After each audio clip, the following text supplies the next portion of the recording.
Hello, our friends, Evolutionary Energy Arts family. Welcome back, dear ones.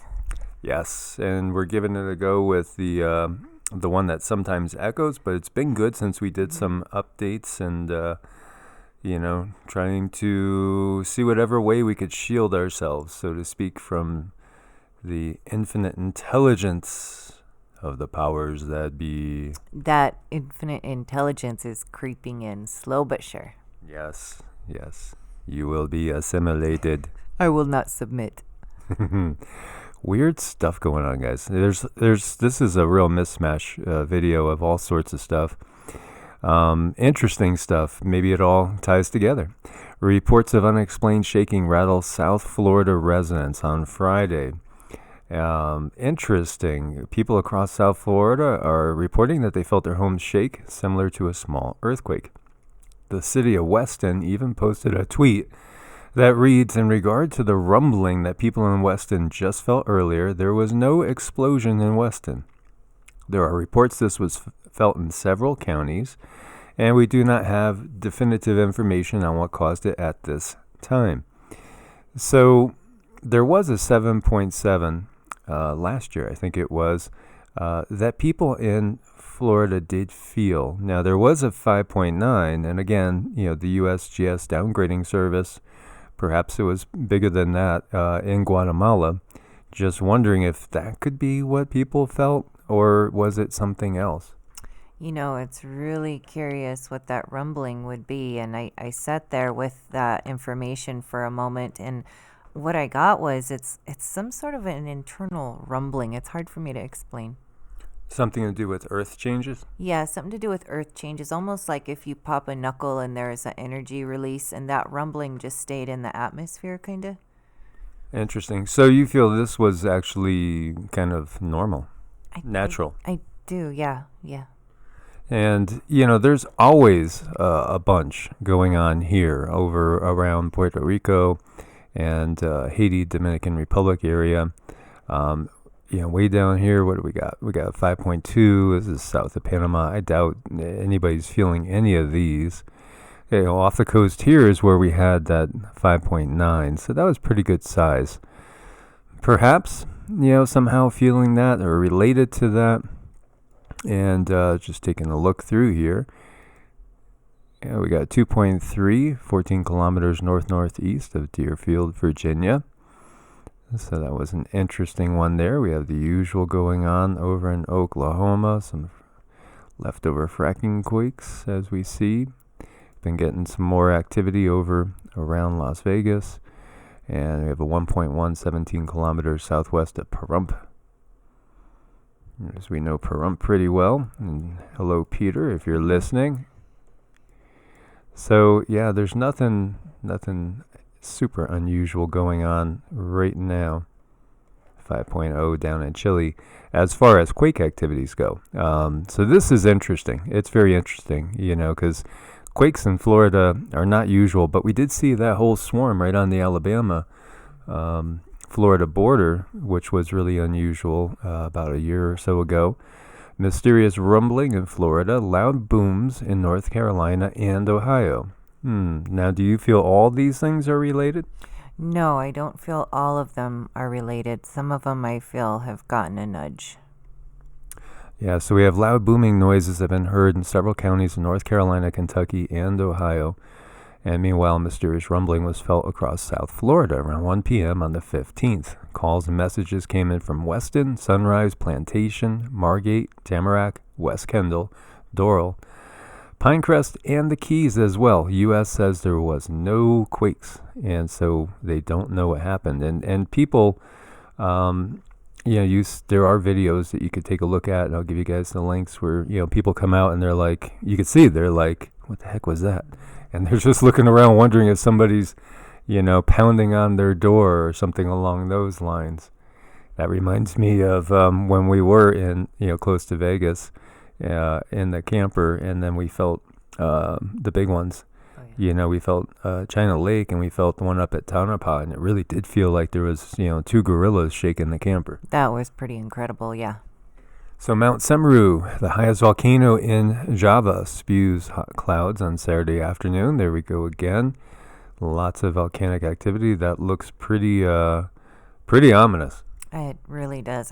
That's sad. I feel bad for those people. They must be so scared. And again, Indonesia gets hit with everything, volcanic activity, massive earthquakes, tsunamis. They get over there they get cyclones. They get it all over there, flooding, landslides. It's definitely one of the more challenging places to make it through when you have all these earth changes going on. It really is. And I just hope people are safe over there. And can you say that word for me? I'm going to let you give it a shot. Well, let's just say that in Azerbaijan, there's a mud volcano that erupted. Oh, no, not a mud volcano. In Gubustan, that's not so hard, but the other part, Shikherzekirli, something like that. Shikherzekirli. Yeah, that sounds good. Yeah, you get an A. Well, this is one of the most active mud volcanoes in the world, and this is its 25th paroxysm since 1810, so that's what they do, mud volcanoes. And, of course, we've all talked about the mud floods and wondered, are we on the brink of something like that? And our good friend David, Adapt 2030, he feels like we really have a chance at experiencing a mud flood in 2024. He really feels that is a real possibility. And he's done some really good research, so I do listen to him. Yeah, David is great. Christian is great. We really enjoy both those guys, and this is horrifying. This is super scary as that went off a bridge.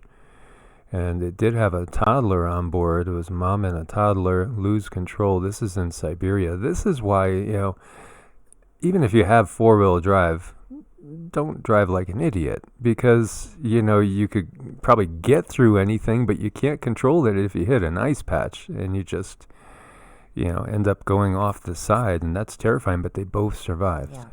I know. Just look how flimsy that fence is, though, too. Wow. Well, you got like probably 4,000 pounds hitting it, so it can do that for sure.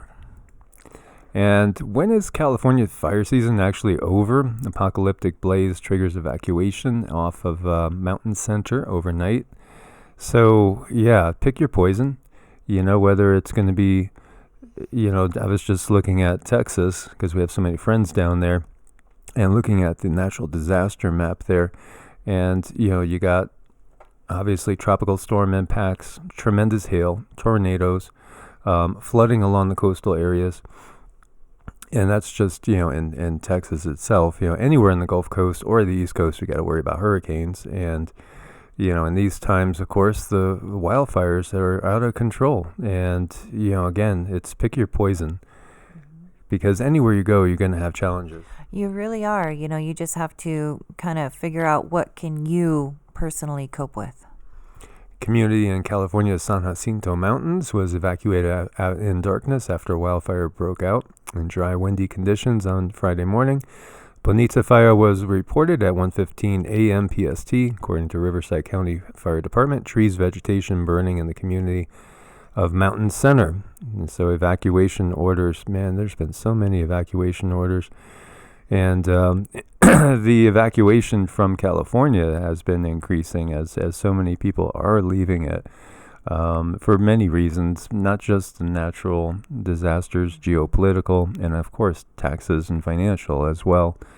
And I wonder how things are going to shake out in the long run. What do you guys think the country is going to look like in 2025? What do you think the U.S. of A. is going to look like in 2025? Do you think, I look forward to your comments, do you think it's still going to be intact under, one presiding official and the same system we have now? Do you think it'll be something different? Do you think the natural, quote-unquote, natural disasters are the biggest thing that we're facing? Or do you think that it's more the geopolitical or perhaps the plague upon the land? And wildfires force evacuations in Chile as well. And you see this is in Valparaiso, Chile. Evacuations there as well going on. Over 1,000 acres consumed. That looks pretty ominous. Oh my gosh, it does. That's so scary. And we have Andrew Yang calling for universal basic income in New York City. And this was the former 2020 Democratic presidential candidate. And he's started his run to succeed Bill de Blasio as the mayor. So, this is one of those things where there are people out there and they say, what? I'll get paid to do nothing? Hey, sign me on. There are a lot of people out there that will be like that, and then they'll vote for him just because of that. And then there's other people that say, I don't want any handouts. I just want to be able to do my own thing, my own way, and I don't want anybody to tell me what to do. Well, in many ways, if you just sit back and collect the income in a way that sort of slowly rots the soul if you don't have something to work toward. Yeah, it's purpose. Yeah. We need purpose in life. We need purpose and direction. Of course, in our system that we grew up in, for me in particular, being somebody whose parents never owned a house, and, we might have to move on a moment's notice because, in one case we had a landlord get foreclosed on, so we were paying the rent. He wasn't paying the mortgage. And so, we got foreclosed on, and it was actually my favorite house that we ever lived in, and I loved it there, and I wish we could have stayed there, but we had to go, so all I was focused on in my, teens to early 20s was getting my own house. But then when I bought my own house at like 22, it was hollow. It felt really, really hollow. It's like, and then that sent me off back deep down the spiritual road because I knew how hollow it really was. And so then I started to really increase my studies because I used to study as a kid from like 5 until, I got caught up in all the teen things everybody gets caught up in, and then caught up in the system and was buying into the system. And then once I had my own house, I felt trapped by the system, totally trapped. And I was really honestly depressed, being tied down to a mortgage and tied into a job, having no choice. You couldn't do anything. You had to just pay the bills. And there's much more than that to life. It's way more than what we were sold. And people are waking up to that. And that's part of what's really going on here. We're waking up to the fact that the system doesn't liberate. The system traps. Oh, it sure does. The system is all backwards. Curious here. Apparent heart attack for banker Benjamin de Rothschild, Red Shield. 57. Wow, that's interesting. Owner of the Edmund de Rothschild Group, family to media. So, yeah, that's kind of young. And of course, people are going to be saying, it didn't really happen. And perhaps went underground.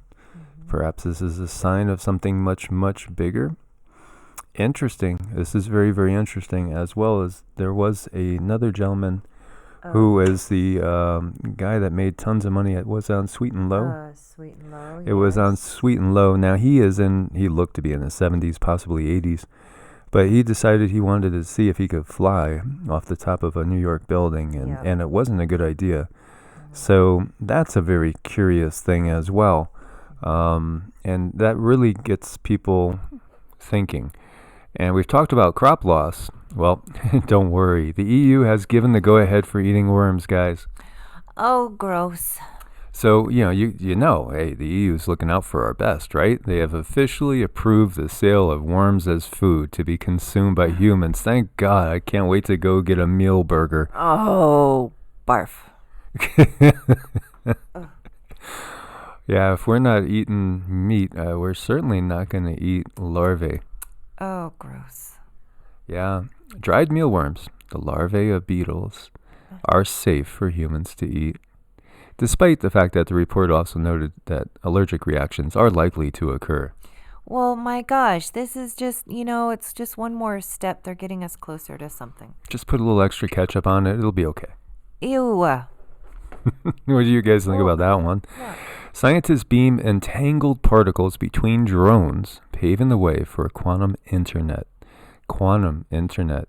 Everything is entangled, and some people can't understand the fact that how when we go to work on them energetically, and they might be in South Africa, they might be in Australia, they could be in the UK, they could be in New Zealand, they could be in South America, and even when we're either in Nevada or Colorado or what have you, they can feel the energy. That's because of quantum entanglement. Everything is entangled. everything. It is curious that there is a little bit of a delay in some cases, but also we've noticed that when we work on people, often they start feeling the energy even before we call them, just kind of like our intent, like as we're thinking, okay, who's next? Oh, it's Betty in New Zealand. Okay. And then as soon as our mind is thinking about Betty in New Zealand, she starts to feel the energy. Yep, that keeps happening over and over and over, and it's really incredible. Cool. And, for many people in the West, this is mind-blowing stuff that they just can't grasp. But there is a scientific reason for this. And this is how the holographic fractal universe that we live in, multiverse that we live in, works. This is how the universe works. And it's all about energy. Everything is energy. Energy can't be created or destroyed. It can only change form, and it does change form. So, there is an evolution of sorts that goes on. But the head of the team that performed this experiment is hopeful that similar quantum connections can be created at distance over 300 kilometers via drones operating at high altitude. That should be absolutely no problem. And it is also kind of scary when we think about how this technology can be misused. Oh my gosh, it can, and it has been, and I feel is being misused, as we speak, or it's definitely on the road to be taken advantage of. Well, they say the quantum internet is a theoretical system of interconnected quantum computers that uses quantum signals to send information rather than radio waves. But, my take is that it's not even theoretical. It's already been in use for quite a while. Mm-hmm. Definitely. Interesting. Well, one of the photons was sent to a ground station. The other was relayed to a second drone, with particles being focused and steered through the relay drone by a short piece of fiber optic cable.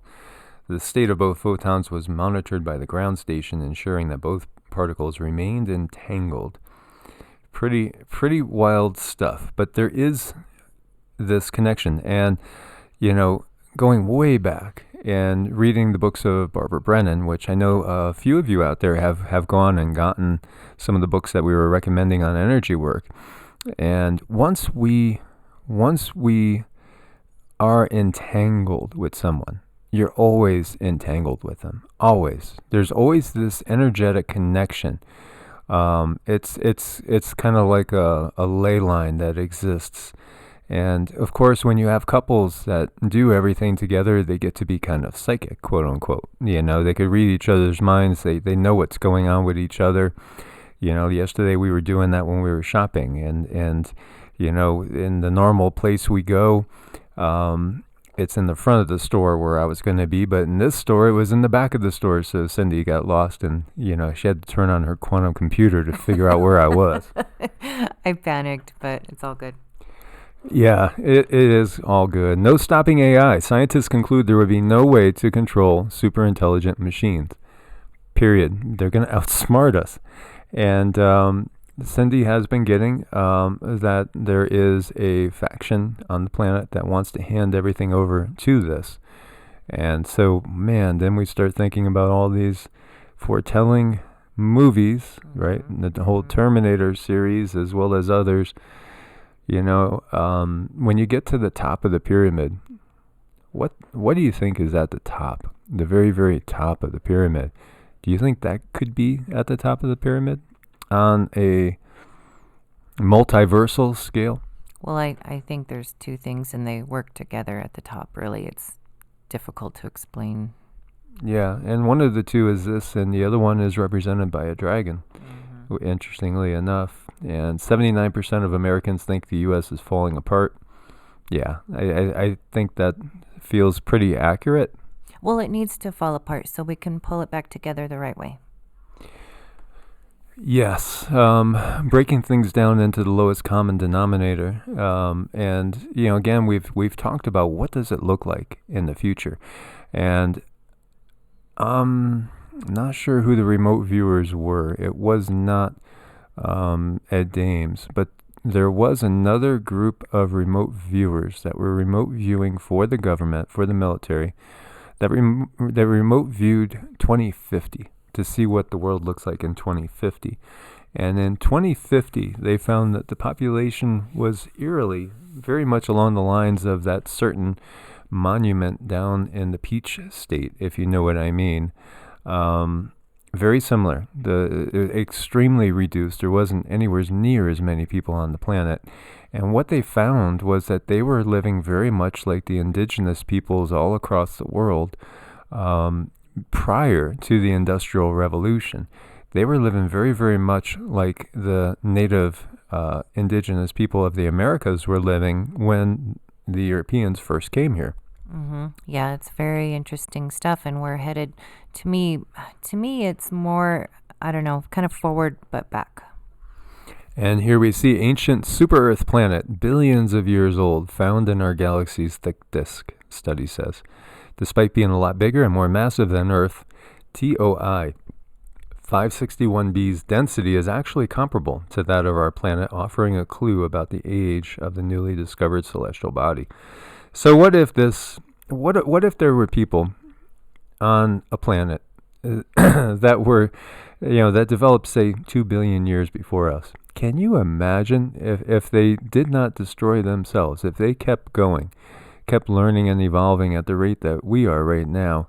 Can you imagine what 2 billion years would look like of knowledge that you can accrue and accumulate, and what you could do with that? Well, they're just putting us in a fishbowl and kind of observing us, yeah.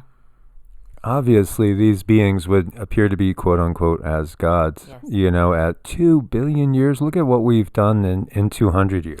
Well, I'm sure that, they have extremely long lifespans if they ever end, so there's a lot of good stuff there.